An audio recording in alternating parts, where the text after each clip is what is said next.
Hello everybody. If this is your first time here on this channel, welcome. I hope you're having a great day, great morning, or night, wherever you're watching this from. And if you're not new and you're coming back, thank you so much for coming back. I hope you're also having a great morning, day, or night. So today's video is gonna be a little different. I'm still gonna be reading a story, but instead of whispering it, I feel like I can get more emotion across if I kind of speak it a little bit. So it's gonna be it is going to be soft speaking. And like, let me know if you guys like this better or if you guys like whispering better. Like, I can do or both. Like, I'm down for whatever you guys are down for. So today I will be reading another book, not all of it, obviously.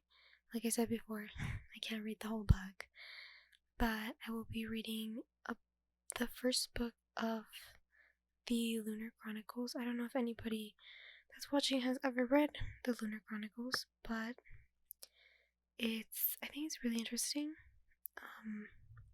It's about it's like a twist on all the princess stories. Obviously not all of them, but like Cinderella, Snow White, Little Red Riding Hood, which she's not really a princess, but you know, on Rapunzel. So I think they're really interesting books. I got these a while ago, and I haven't read them in a while, actually, but I saw the book and I was like, I should read it. So here we are. I'm gonna be obviously reading the first one because spoilers. The first one is called Cinder by Marissa Meyer. And yeah, let's get into it. I'm sorry if you hear any background noise. Like, I try to reduce it as much as I can, but my laptop is like right in front of me and my monitor is too, so like it makes a lot of fucking noise. I don't know why, but whatever. And then the AC is also on because like I live in a very hot area, so, and like I don't live alone. Like, I live with my parents and my siblings, and I can't ask them to turn the AC off for me. But I will try to reduce it as much as possible. And I do know that in my last video there was a lot of like clicking noises, but I have no idea what it was. So I'm gonna have to figure that out. Hopefully, like, it's not a recurring thing, you know? Okay, so let's get into it. Book 1.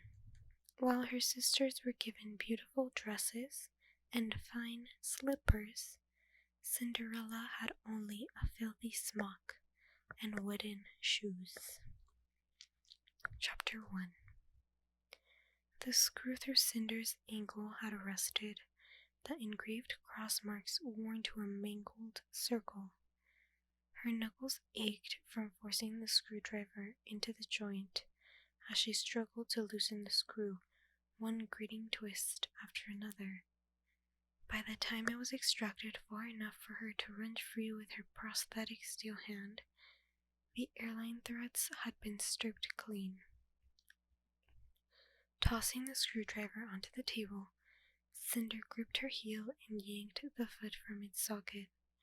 A spark singed her fingertips and she jerked away, leaving the foot to dangle from a tangle of red and yellow wires. She slumped back with a relieved groan. A sense of release hovered at the end of those wires. Freedom. Having loathed the too small foot for 4 years, she swore to never put the piece of junk back on again. She just hoped Eco would be back soon with its replacement. Cinder was the only full-service mechanic at New Beijing's weekly market. Without a sign, her booth hinted at her trade only by the shelves of stock Android parts that crowded the walls.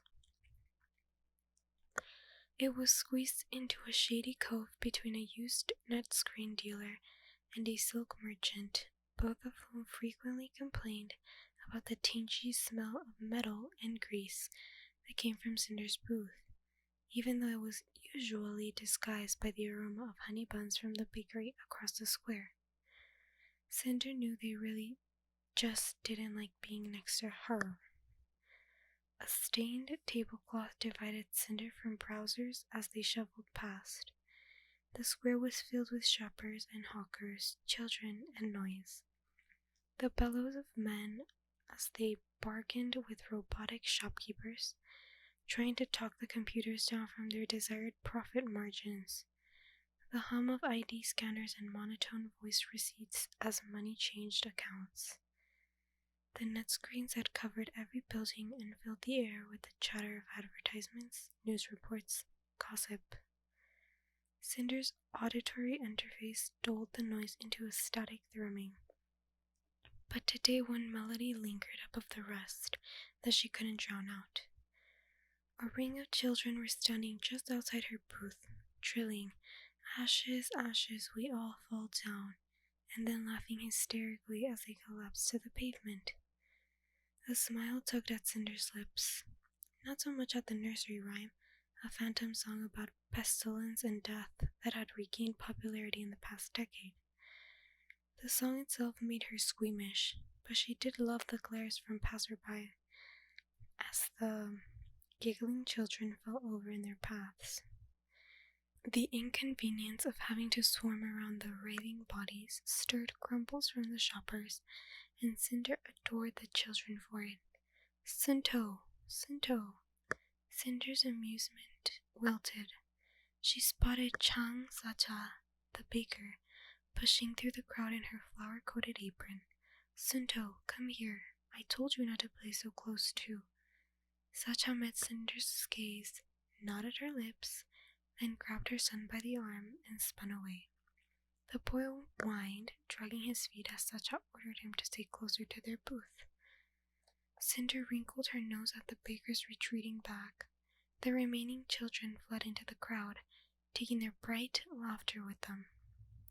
"It's not like wires are contagious," Cinder muttered to her empty booth.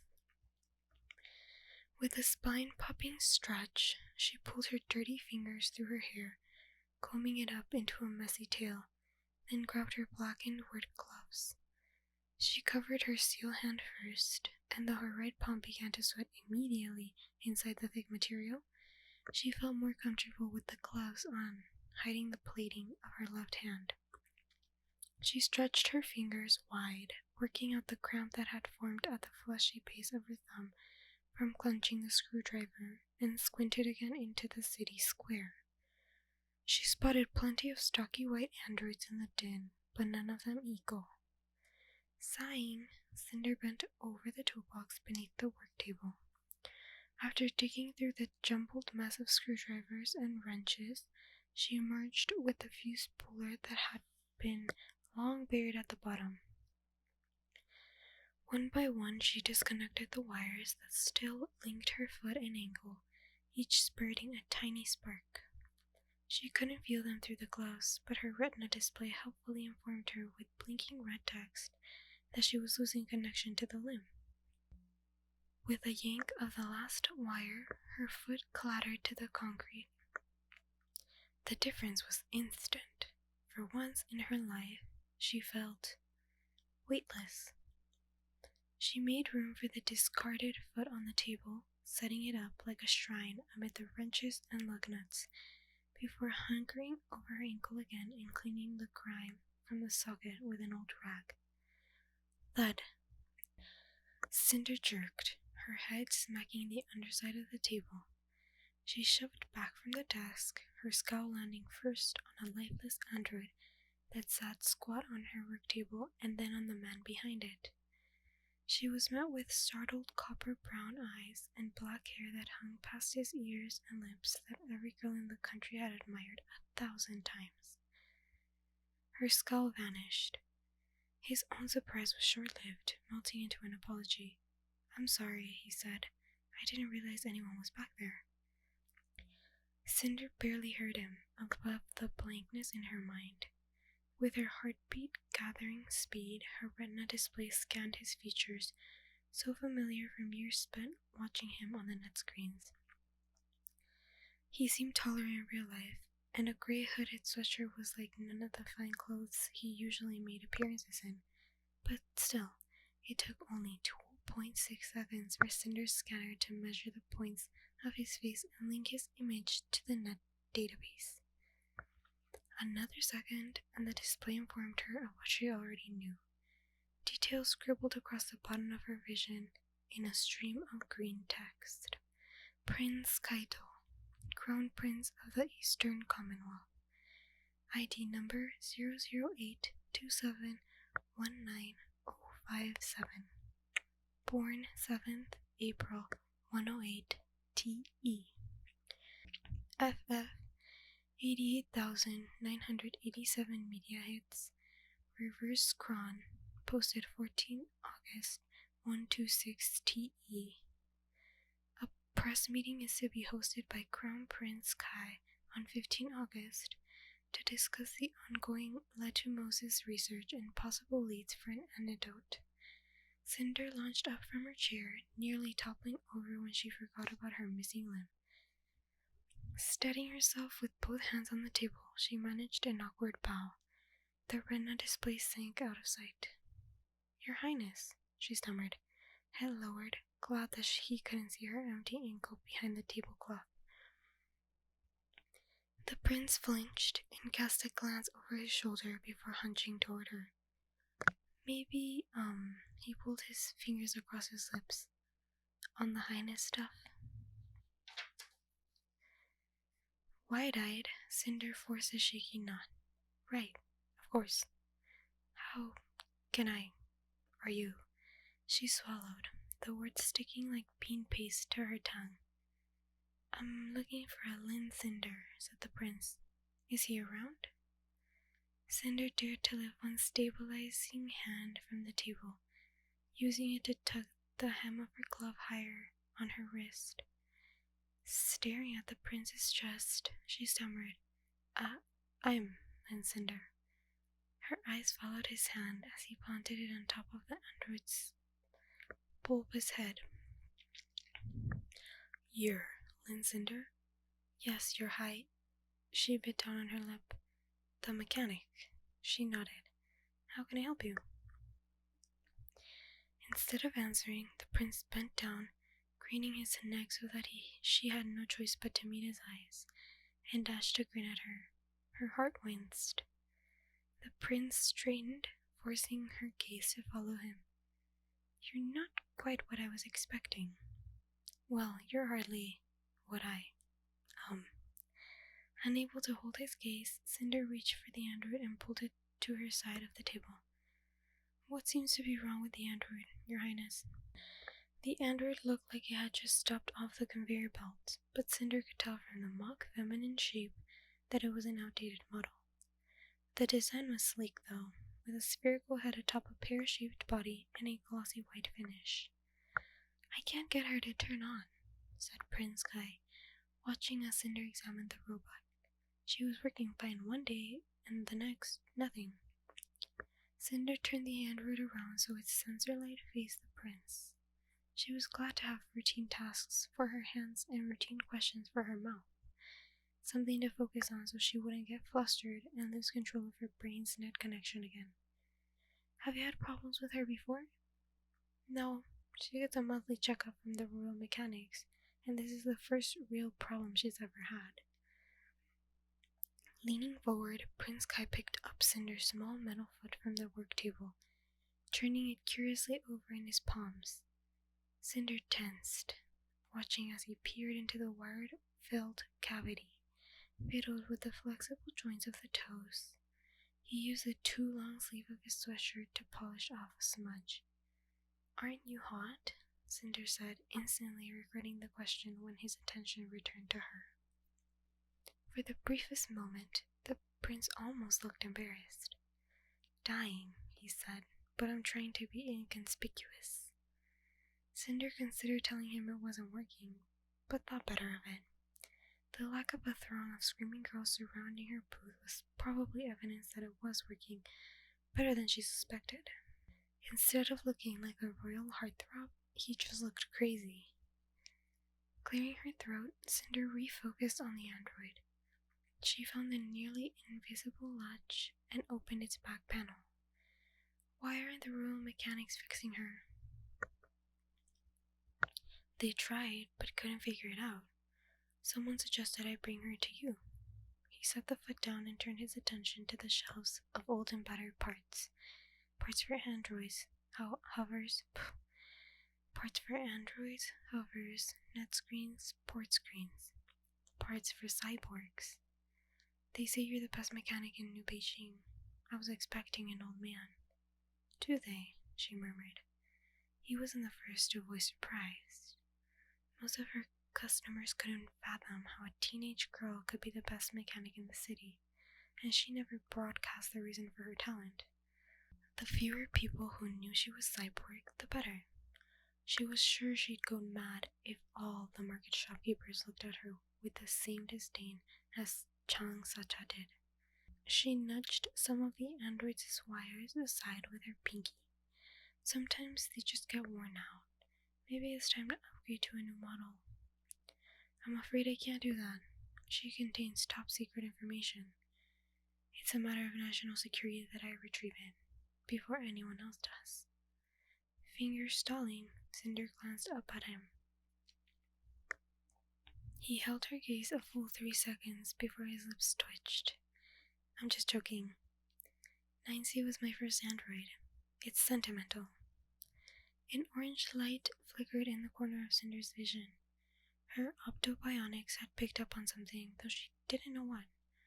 An extra swallow, a too quick blink, and clenching of the prince's jaw. She was used to the little orange light. It came up all the time. It meant that someone was lying. National security, she said. Funny. The prince lifted his head as if challenging her to contradict him.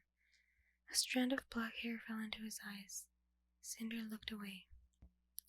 Tudor 8.6 model, she said, reading the faintly lit panel inside the plastic cranium.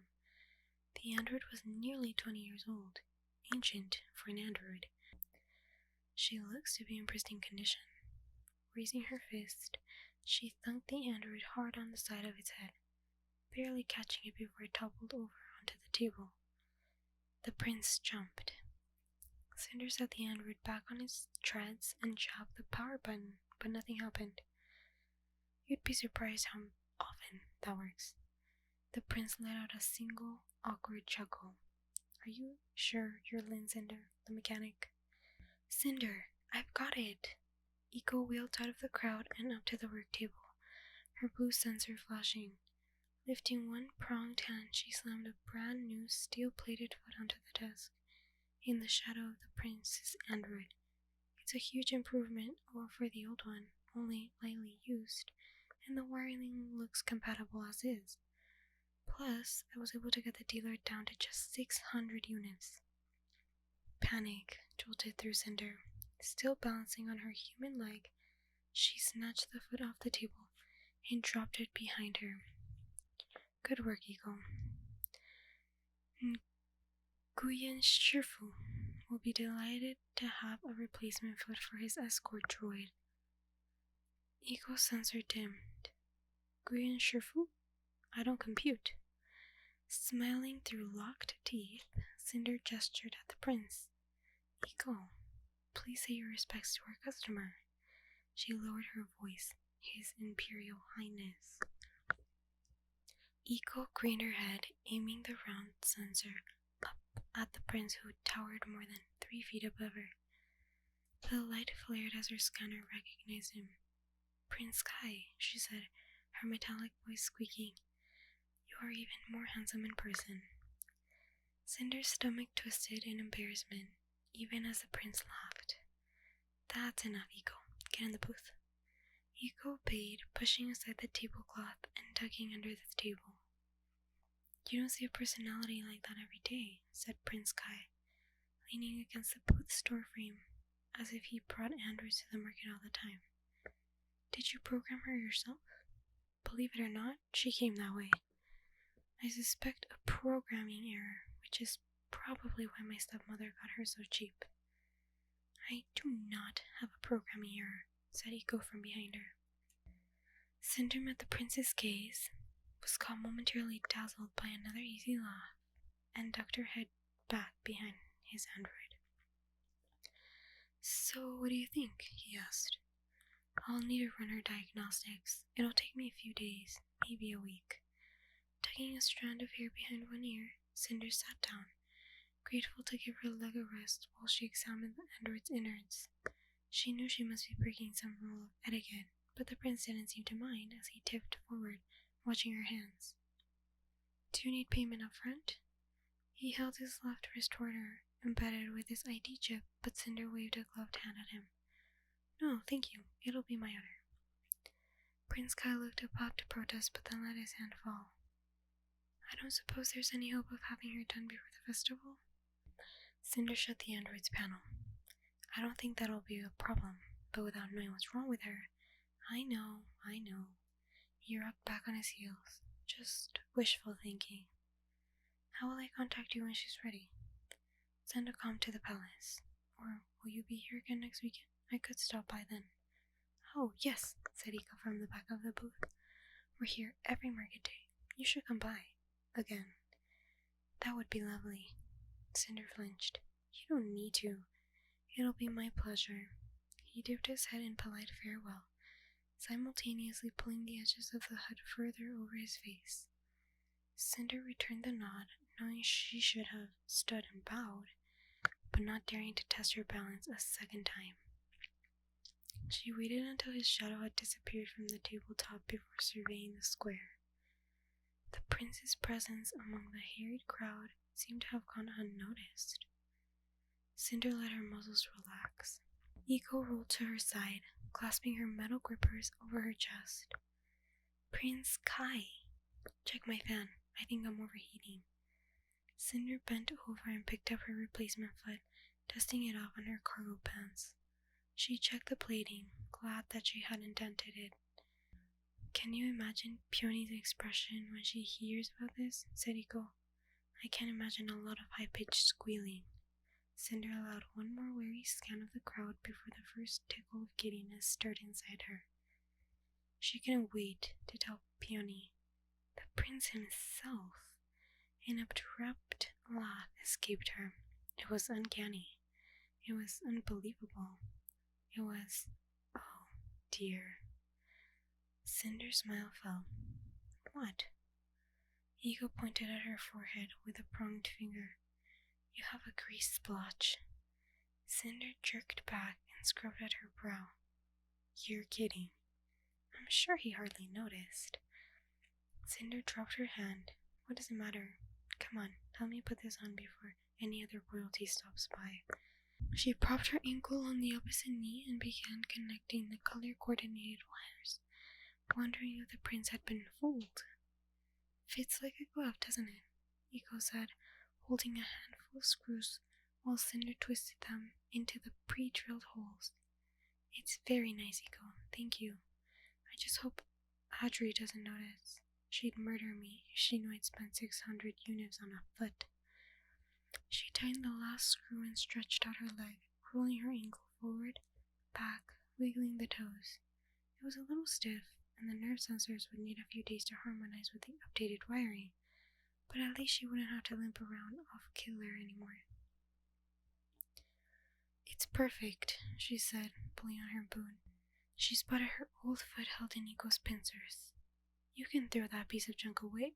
A scream filled Cinder's ears. She flinched, the sound peaking in her audio interface, and turned toward it. The market silenced. The children, who had switched to the game of hide-and-seek among the clustered booths, crept out from their hiding spots. The scream had come from the baker, Chang Sacha. Baffled, Cinder stood and climbed on top of her chair to peer over the crowd. She spotted Sacha in her booth, behind the glass case of sweetbreads and pork buns, gawking at her outstretched hands. Cinder clamped a hand over her nose at the same moment. Realization skittered through the rest of the square. The plague, someone yelled. She has the plague. The street filled with panic. Mothers scooped up their children, masking their faces with desperate hands as they scrambled to get away from Sacha's booth. Shopkeepers slammed shut their rolling doors. Sunto screamed and rushed toward his mother, but she held her hands out to him. No, stay back. A neighboring shopkeeper grabbed the boy, tugging the child under his arm as he ran. Sacha yelled something after him, but the words were lost in the uproar. Cinder's stomach churned. They couldn't run, or Iko would be trampled in the chaos. Holding her breath, she reached for the cord at the booth's corner and yanked the metal door down its rail. Darkness cloaked them, but for a single shard of daylight along the ground. The heat rose up from the concrete floor, stifling in the cramped space. Cinder, said Iko, worry in her robotic voice. She brightened her sensor, washing the booth in blue light. Don't worry, Cinder said, hopping down from the chair and grabbing the grease-covered rag from the table. The screens were already fading, transforming the booth into its own empty universe. She's all the way across the square. We're fine here. But she slipped back towards the wall of shelves anyway, crouched down and covered her nose and mouth with the rag. There they waited, Cinder breathing as shallowly as possible, until they heard the sirens of the emergency hover come and take Sacha away. Chapter 2. The emergency sirens hadn't faded before the hum of another engine rumbled into the square. The market's silence was split by feet thumping on the pavement and then someone splitting commands. Someone else's guttural response. Slinging her messenger bag across her back, Cinder crept across the dusty floor of her booth and pushed past the tablecloth that draped her work desk. She slipped her fingers into the gap of light beneath the door and inched it open. Pressing her cheek to the warm, gritty pavement, she was able to make out 3 sets of yellow boots across the square. An emergency crew. She peeled the door open further and watched the men, all wearing gas masks, as they doused the interior of the booth with liquid from a yellow can. Even across the square, Cinder wrinkled her nose at the stench. What's happening? Iko asked from behind her. They're going to burn Changjia's booth. Cinder's eyes swept along the square, noting the pristine white hover planted near the corner. Other than 3 men, the square was abandoned. Rolling onto her back, Cinder peered up into Iko's sensor, still glowing faintly in the dark. We'll leave when the flames start, when they're distracted. Are we in trouble? No, I just can't be bothered with a trip to the quarantines today. One of the men spouted an order, followed by shuffling feet. Cinder turned her head and squinted through a gap. A flame was thrown into the booth. The smell of gasoline was soon met with that of burned toast. The men stood back, their uniforms silhouetted against the growing flames. Reaching up, Cinder grabbed Prince Kai's android around its neck and pulled it down beside her. Tucking it under one arm, she slid the door open enough to crawl through, keeping her eyes on the men's backs. Iko followed, squinting against the next booth as Cinder lowered the door. They darted along the storefronts, most left wide open during the mass exodus, and turned into the first skinny alley between shops. Black smoke blotted the sky above them. Seconds later, a horde of news hovers buzzed over the buildings on their way to the market square. Cinder slowed when they'd put enough distance between them and the market, emerging from the maze of alleys. The sun had passed overhead and was descending behind the skyscrapers to the west. The air sweated with August heat.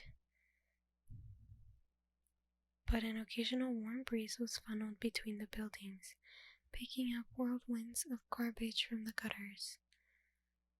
4 blocks from the market, signs of life appeared again on the streets, pedestrians pooling on the sidewalks and gossiping about the plague outbreak in the city center. Net screens implanted into building walls showed live feeds of fire and smoke in downtown New Beijing and panicked headlines in which the toll of infected mounted by the second. Even though only one person had been confirmed sick so far as Cinder could tell. "All those sticky buns," Eagle said as they passed a close-up shot of the blackened booth. Cinder bit the inside corner of her cheek. Neither of them had ever sampled the acclaimed sweets of the market bakery. Eco didn't have taste buds, and Changsacha didn't serve cyborgs. Towering offices and shopping centers gradually melded with a messy assortment of apartment buildings, built so close that they became an unending stretch of glass and concrete. Apartments in this corner of the city had once been spacious and desirable, but had been so subdivided and remodeled over time, always trying to cram more people into the same square footage, that the buildings had become labyrinths of corridors and stairwells.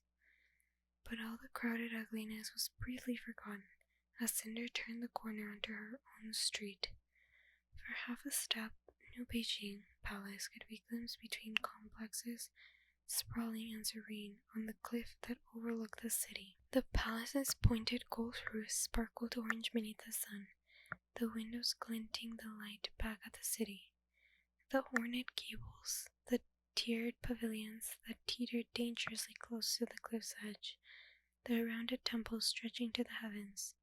Cinder paused longer than usual to look up at it, thinking about someone who lived beyond those walls, who was up there, perhaps this very second.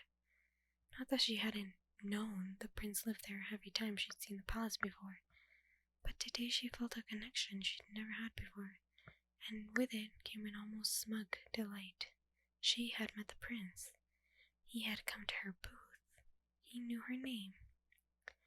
Sucking in a breath of humid air, Cinder forced herself to turn away, feeling childish. She was going to start sounding like Peony. She shifted the royal android to her other arm as she and Nico ducked beneath the overhang of the Phoenix Tower apartments. She flashed her freed wrist at the ID scanner on the wall and heard the clunking of the lock. Eiko used her arm extensions to clop down the stairs as they descended into the basement, a dim maze of storage spaces caged with chicken wire. As a wave of musty air blew up to meet them, the android turned on her floodlight, dispersing the shadows from the sparse halogens. It was a familiar path from the stairwell to storage space number 1820, the cramped, always chilly cell that Audrey allowed Cinder to use for her work. Cinder cleared a space for the android among the work table's clutter and set her messenger bag on the floor. She swapped her heavy work gloves for less crunchy cotton ones before locking up the storage room. "If Audrey asks," she said as they made their way to the elevators, "our booth is nowhere near the baker's." Ego's light flickered. Noted. They were alone in the elevator. It wasn't until they stepped out onto the 18th floor that the building became a crawling hive. Children chasing each other down the corridors, both domestic and stray cats creeping tight against the walls, the ever-constant blur of net screen chatter spilling from the doorways.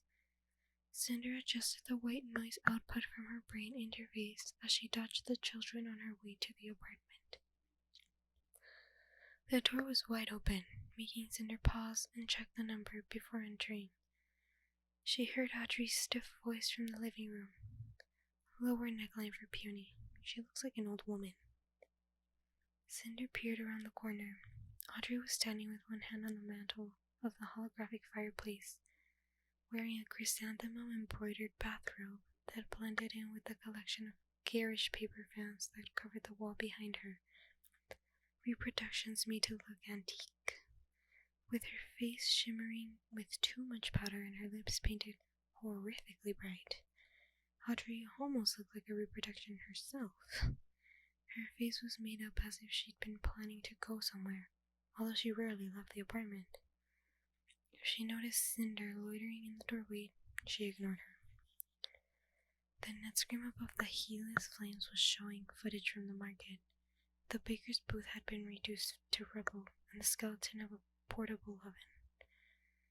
In the center of the room, Pearl and Puny each stood swathed in silk and tulle. Puny was holding up her dark curly hair while a woman Cinder didn't recognize fidgeted with her dress's neckline. Puny caught sight of Cinder over the woman's shoulder, and her eyes sparked, a glow bursting across her face. She gestured at the dress with a barely silenced squeal. Cinder grinned back. Her younger stepsister looked angelic, her dress all silver and shimmery, with hints of lavender when caught in the fire's light. Pearl! Audrey gestured at her older daughter with a twirling finger, and Pearl spun around, displaying a row of pearl buttons down her back. Her dress matched Puny's with its snug bodice and flouncy skirt, only it was made of stardust gold. Let's take in her waist some more. Threading a pin through the hem of Puny's neckline, the stranger started at seeing Cinder in the doorway, but quickly turned away. Stepping back, the woman removed a bundle of sharp pins from between her lips and tilted her head to one side.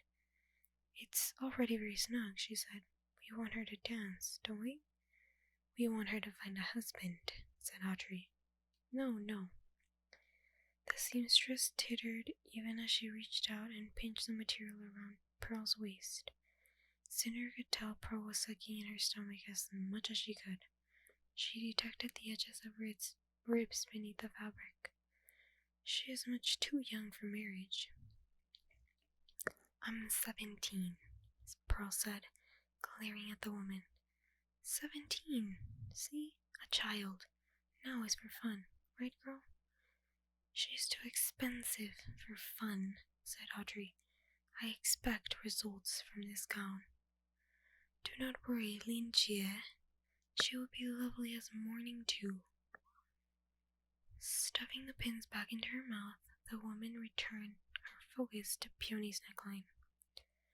Audrey lifted her chin and finally acknowledged Cinder's presence by swiping her gaze down Cinder's fillet boots and cargo pants. Why aren't you at the market? It closed down early today, said Cinder, with a meaningful look at the net screen that Audrey didn't follow. Feigning nonchalance, Cinder thrust a thumb toward the hall. So I'll just go get cleaned up, and then I'll be ready for my dress fitting. The seamstress paused. Another dress, Linja? I did not bring material for. Have you replaced the mag belt on the hover yet? Cinder's mouth faltered. No, not yet. Well, none of us will be going to the ball unless that gets fixed, will we? Cinder stifled her irritation. They'd already had this conversation twice in the past week. I need money to buy a new mag belt, 800 units at least. If income from the market wasn't deposited directly into your account, I would have bought one by now. And trust you not to spend it all on your frivolous toys? Audrey said toys with a glare at Eco and a curl of her lip, even though Eco technically belonged to her. Besides, I can't afford both a mag belt and a new dress that you'll only wear once. You'll have to find some other way of fixing the hover, or find your own gown for the ball. Irritation hardened in Cinder's gut. She might have pointed out that Pearl and Puny could have been given ready-made rather than custom dresses in order to budget for Cinder's as well. She might have pointed out that they would only wear their dresses one time too. She might have pointed out that, as she was the one doing the work, the money should have been hers to spend as she saw fit. But all arguments would come to nothing. Legally, Cinder belonged to Audrey as much as the household android, and so too did her money, her few possessions, even the new foot she just attached. Audrey loved to remind her of that, so she stomped the anger down before Audrey could see a spark of rebellion. I may be able to offer a trade for the mag belt. I'll check with the local shops. Audrey sniffed. Why don't we trade that worthless android for it? Eco tugged behind Cinder's leg. We wouldn't get much for her, said Cinder. Nobody wants such an old model. No, they don't, do they? Perhaps I will have to sell both of you off as spare parts. Audrey reached forward and fidgeted with the unfinished hem of Pearl's sleeve. I don't care how you fix the hover, just fix it before the ball, and cheaply. I don't need that pile of junk taking up valuable parking space. Cinder tucked her hands into her back pockets. Are you saying that if I fix the hover and get a dress, I can really go to the seas here? Audrey's lips puckered slightly at the corners. It'll be a miracle if you can find something suitable to wear that will hide your... Her gaze dropped to Cinder's boots. Eccentricities. But, yes, if you fix a hover, I suppose you can go to the ball. Peony flashed Cinder a stunned half-smile, while her older sisters spun on their mother. You can't be serious. Her? Go with us? Cinder pressed her shoulder into the doorframe, trying to hide her disappointment from Peony. Pearl's outrage was unnecessary. A little orange light had flickered in the corner of Cinder's vision. Audrey had not meant her promise.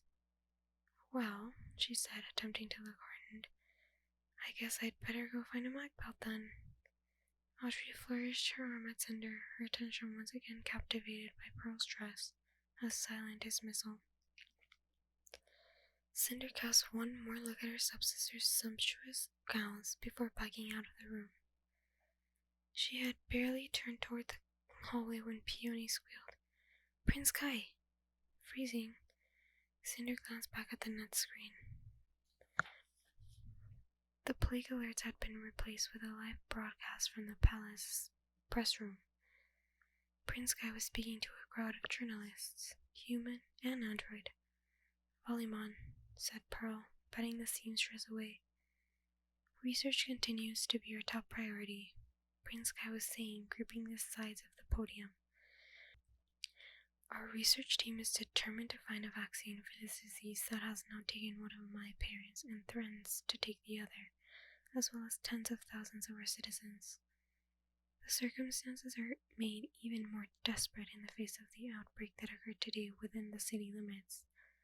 No longer can we claim this disease is relegated to the poor, rural communities of our country. Ladumosis threatens us all, and we will find a way to stop it. Only then can we begin to rebuild our economy and return the Eastern Commonwealth to its once prosperous state. Unenthusiastic applause shifted through the crowd. Research on the plague had been underway since the first outbreak had occurred in a small town in the African Union over a dozen years ago. It seemed that very little progress had been made. Meanwhile, the disease had surfaced in hundreds of seemingly unconnected communities throughout the world. Hundreds of thousands of people had fallen ill, suffered, died. Even Audrey's husband had contracted it on a trip to Europe. The same trip during which he'd agreed to become the guardian of an 11-year-old orphan cyborg. One of Cinder's few memories of the man was of him being carted away to the quarantines while Audrey raved at how he couldn't leave her with this thing. Audrey never talked about her husband, and few memories of him lingered in the apartment. The only reminder that he'd even existed was found in a row of holographic plaques and carved medallions that lined the fireplace mantel. Achievement awards and congratulatory prizes from an international technology fair 3 years running. Cinder had no idea what he'd invented. Evidently, whatever it was hadn't taken off because he'd left his family almost no money when he had died. On the screen, the prince's speech was interrupted when a stranger stepped onto the platform and handed a note to Prince Kai. The prince's eyes clouded over. The screen blackened. The press room was replaced with a desk before a blue screen. A woman sat behind it, expressionless but with white knuckles atop the desk. We interrupt His Imperial Highness's press conference with an update on the status of His Imperial Majesty Emperor Recon. The Emperor's physicians have just informed us that His Majesty has entered into the 3rd stage of latymosis. Gasping, the seamstress pulled the pins from her mouth. Cinder pressed herself against the door frame. She had not even thought to give Kai her condolences or wishes for the Emperor's return of health. You must think her so insensitive, so ignorant. We are told that everything is being done to ensure His Imperial Majesty's comfort at this time, and palace officials tell us that researchers are working non-stop in their search for a vaccine. Volunteers are still urgently needed for antidote testing, even as the cyborg draft continues. There has been much controversy regarding the 126th Annual Peace Festival due to the Emperor's illness, but Prince Kaito has told the press that the festival will continue as scheduled, and that he hopes it might bring some joy in this otherwise tragic time. The anchor paused, hesitating, even with the prompter before her. Her face softened, and her stiff voice had a warble when she finished. Long live the Emperor. The seamstress murmured the words back to the anchor. The screen went black again before returning to the press conference. But Prince Kai had left the stage, and the audience of journalists was in upheaval as they reported to their individual cameras. I know a cyborg who could volunteer for plague testing, said Pearl. Why wait for the draft? Cinder leveled a glare at Pearl, who was nearly 6 inches shorter than she was, despite being a year older. Good idea, she said, and then you could get a job to pay for your pretty dress. Pearl snarled. They reimbursed the volunteers' families, Wirehead. The cyborg draft had been started by some royal research team a year ago. Every morning, a new ID number was drawn from the pool of so many thousand cyborgs who resided in the Eastern Commonwealth. Subjects had been carted in from provinces as far-reaching as Mumbai and Singapore to act as guinea pigs for the antidote testing. It was made out to be some sort of honor, giving your life for the good of humanity, but it was really just a reminder that cyborgs were not like everyone else.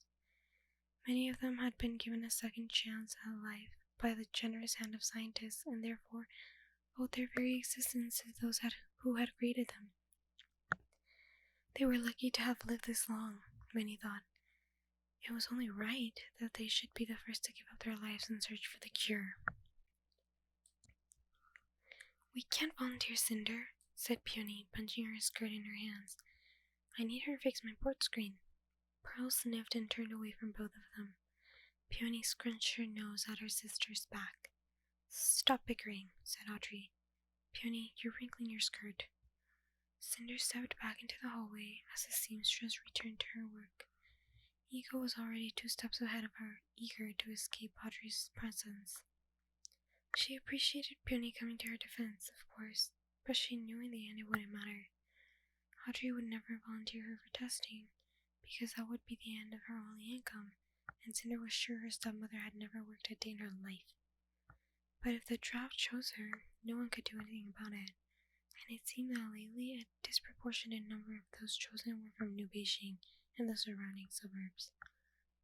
Every time one of the draft's victims was a teenage girl, Cinder imagined a clock ticking inside her head. Chapter 3. You're going to the ball. Ego tapped her grippers together in an imitation of clapping. We have to find your dress and shoes. I will not allow you to wear those awful boots. We'll get some new gloves, and could you bring that light over here? Cinder said, yanking out the top drawer of her standing toolbox. She rifled through it, spare bolts and sockets jingling as Ego scooted closer. A wash of bluish light dispersed the dimness of the storage room. Think of the food they'll have, said Iko, and the dresses, and music. Cinder ignored her, selecting an assortment of varying tools and arranging them on Iko's magnetic torso. Oh my stars, think about Prince Kai. You could dance with Prince Kai. This made Cinder pause and squint into Iko's blinding light. Why would the prince dance with me? Iko's fan hummed as she sought an answer. Because you won't have grease on your face this time. Cinder fought down a chuckle. Android reasoning could be so simplistic. I hate to break this to you, Iko, she said, slamming in the drawer and moving on to the next.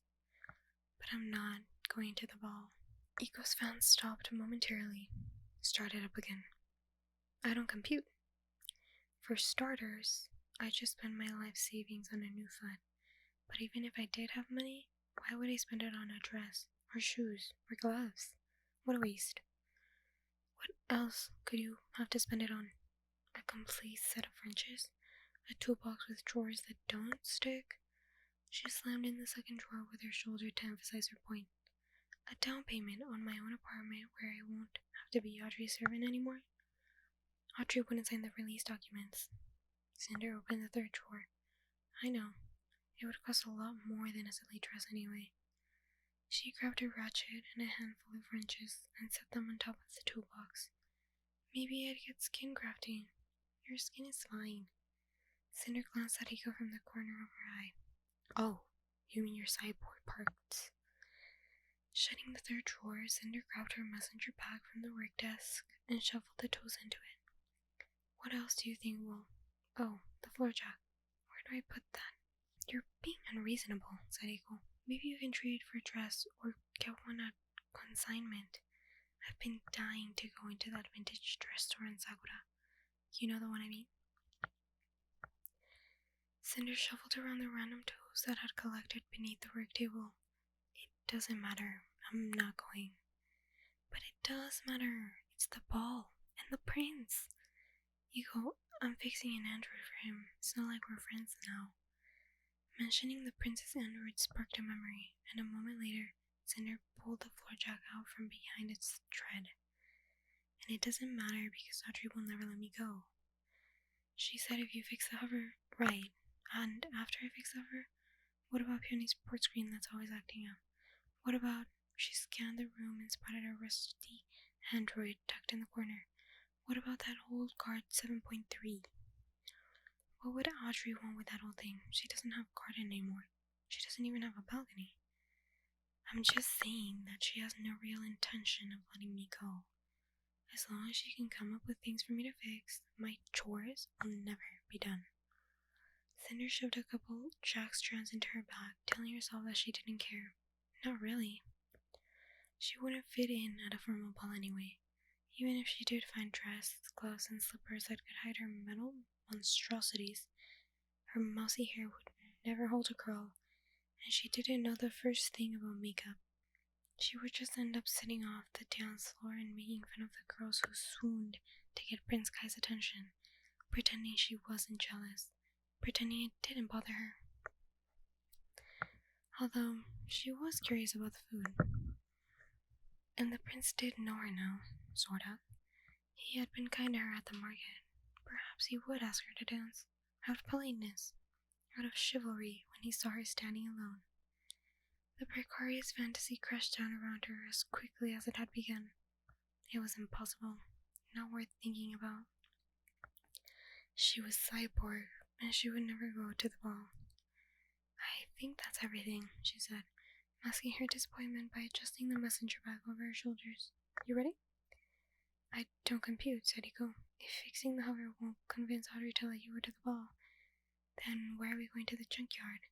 If she wants a mag belt so bad, why doesn't she go dig through the trash to find one?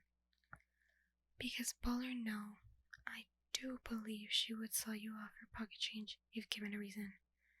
Besides, with them off to the ball, we'll have the apartment to ourselves. Doesn't that sound nice? It sounds great to me. Cinder turned to see Peony heaving herself through the doorway. She still wore her silver ball gown, but now the hems along the neck and sleeves were finished. A hint of lace had been added to her cleavage, accentuating the fact that, at 14, Peony had already developed curves that Cinder couldn't begin to hope for.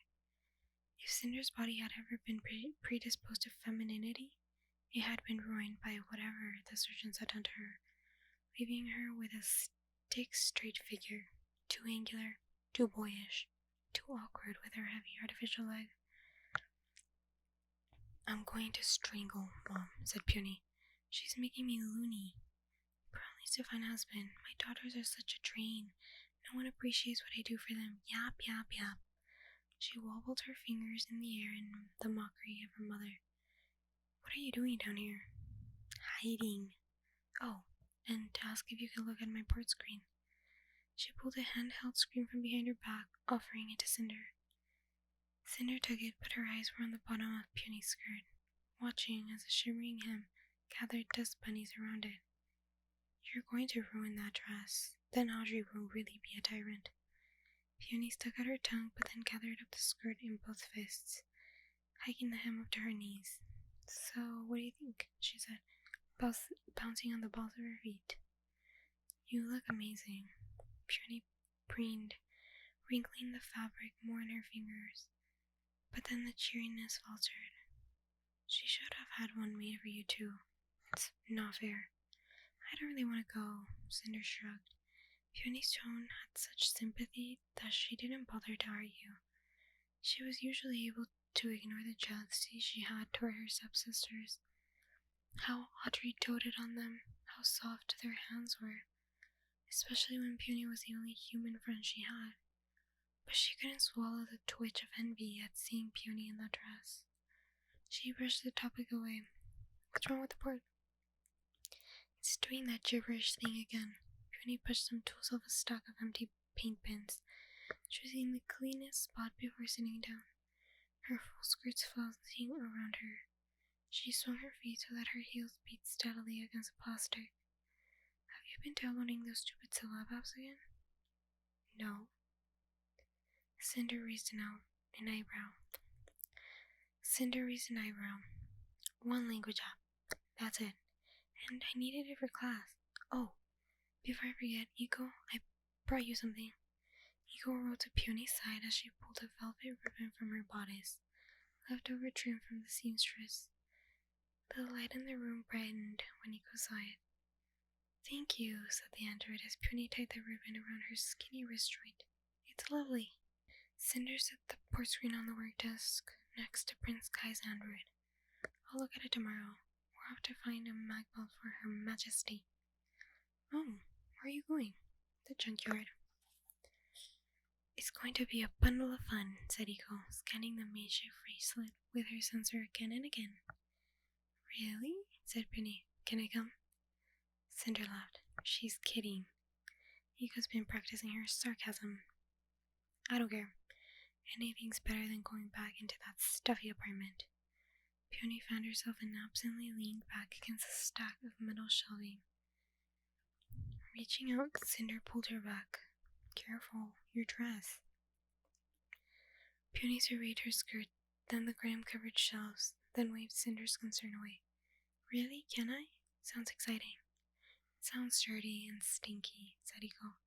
How would you know? Said Cinder. You don't have scent receptors. I have a fantastic imagination. Smirking, Cinder half shoved her stepsister toward the door. Fine, go get changed. But be quick, I have a story to tell you. Okay, everybody. That is all I will be reading today. I hope you guys enjoyed it. If you did, you can always go buy it at your local bookstore or check it out at the library or something like that, you know, to support the author. I noticed that the last time, I have this book, I bought it a long time ago, a couple years ago, and I went back to the bookstore to buy another book, like, a couple weeks ago, and I saw the book, and I noticed that she changed the art, the cover art, but I still really like the books, they're really good. I should reread them, huh? Well, if you guys like it, like, leave a thumbs up. If you guys want, you guys can subscribe, like, that would mean a lot to me.